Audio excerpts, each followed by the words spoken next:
حضرت سیدنا صدیق اکبر رضی اللہ تعالیٰ کی ذات کا مقام دیکھیے.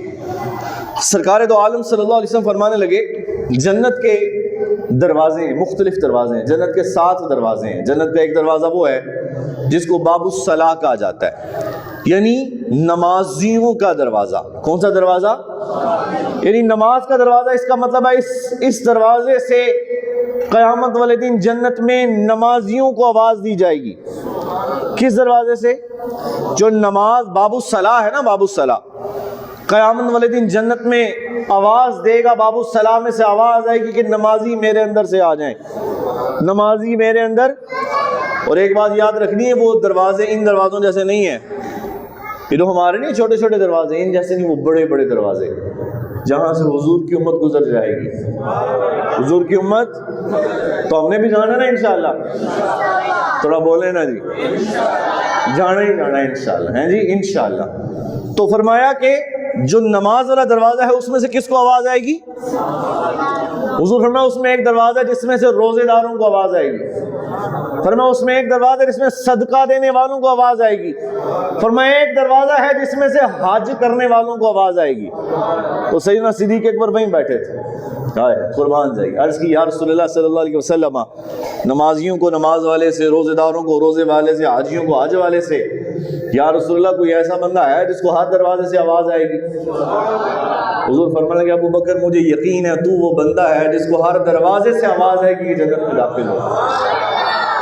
پڑھیے نا سبحان اللہ. جنت کے ہر دروازے سے، جنت کا ہر دروازہ آواز دے کے صدیق اکبر سے کہے گا آ میرے میں داخل ہو جا، آ میرے میں داخل ہو جا. بلکہ حضور سیدنا صدیق اکبر ہر نیکی میں آپ آگے، ہر نیکی میں. ایک دن فجر کی نماز کے وقت میں سرکار دو عالم صلی اللہ علیہ وسلم فرمانے لگے آج تم میں کوئی ایسا بندہ ہے. کس ٹائم میں؟ ذرا اگر آپ جاگ رہے ہیں تھوڑا سا، کس ٹائم میں؟ فجر کی نماز. آپ کو یاد ہے فجر کی نماز آپ نے کب جماعت کے ساتھ پڑھی تھی؟ ہیں جی ایک آدھی آواز آئی آج صبح والی، باقی بات آپ خود ہی سمجھ جائیں. اب میں نے آپ سے یہ نہیں پوچھنا فجر کی جماعت کتنے بجے ہوتی ہے، ہیں جی یہ بھی آواز ایک دو یہی، بس یہاں سے آپ سمجھیں. مزے کی بات یہ ہے فجر کی جماعت کا صرف اسے پتا ہوگا جو جماعت کے ساتھ نماز. ظہر کا سب کو پتا ہے نا، اذانیں ہو جاتی ہیں، عصر کا بندہ جاگ رہا ہوتا ہے، مغرب کا، عشاء کا. فجر کی جماعت کا وقت اسی کو پتا ہوگا جس کو جو نماز پڑھتا ہے. نہیں تو 5:15 کا بھی سوچا ہوا کسی نے 5:15 جب پڑھی تھی تب 5:15 ہوتی تھی. بات سمجھ رہے ہیں آپ؟ فجر کی نماز میں حضرت صدیق اکبر اور صحابہ موجود ہیں. حضور فرمایا تم میں سے کوئی ایسا بندہ ہے جس نے کوئی صدقہ کیا ہو؟ صدیق اکبر نے عرض کی یا رسول اللہ صلی اللہ علیہ وسلم میں آج صدقہ دے کے مسجد میں حاضر ہوں. کس ٹائم میں؟ دوبارہ بولو کس وقت میں؟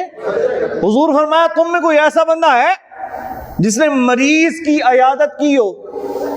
عرض کی حضور میں مریض کی عیادت بھی کر کے آیا ہوں. فرمایا مجھے پتا چلا تھا حضرت عبد الرحمن بیمار ہیں تو ان کا جو گھر ہے وہ میرے گھر کے راستے میں ہی آتا ہے، تو میں نماز پڑھنے آتے ہوئے ان کے گھر سے ہو کے آیا ہوں. فرمایا تم میں سے کوئی بندہ جس نے آج روزہ رکھا ہو؟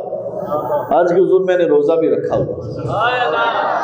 کئی باتیں حضور نے پوچھی اور ہر بات کے جواب میں جس بندے کا ہاتھ کھڑا ہوا اس کو امت ابو بکر صدیق رضی اللہ تعالیٰ کے نام سے جانتی ہے. تو پھر حضور نے فرمایا نا ابو بکر تو وہ بندہ ہے جس کو جنت کے ہر دروازے سے آواز آئے کہ ابو بکر اس میں سے داخل ہو جا. اتنا بڑا امت کا آدمی.